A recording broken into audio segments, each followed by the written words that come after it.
आज सोमवार होता आणि खिचडी बरोबर टिफिनला अजून दुसरं काय द्यायचं म्हणून विचार करत होते, तर रताळे होतं घरात. मग त्याच्यामुळे म्हटलं गोड काप करावेत रताळ्याचे. तर रताळं धुवून घेतलं, त्याच्यानंतर गोल काप केले, परत एकदा धुतलं आणि कढईमध्ये थोडंसं तूप टाकलं 2-3 चमचे आणि त्याच्यामध्ये ते काप टाकले. आता ते काप आपल्याला 5 मिनटं तरी त्याच्यामध्ये चांगले हलवून घ्यायचे. तर मस्त असे भाजून घेतले, नंतर त्याचा कलर बदलतो बघा, थोडा थोडा बदलत चालला आहे. थोडासा गुळ पण चिरून घेतला त्याच्यामध्ये टाकण्यासाठी. 5 मिनटं चांगलं रताळं तुपामध्ये भाजल्यानंतर थोडासा गूळ टाकला.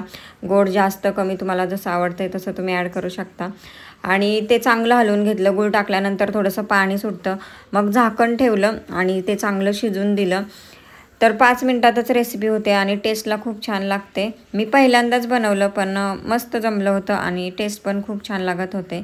तर टिफिनसाठी रेडी झाली खिचडी आणि रताळ्याचे काप. व्हिडिओ आवडला असेल तर नक्की लाईक करा, सबस्क्राईब करा. बाय.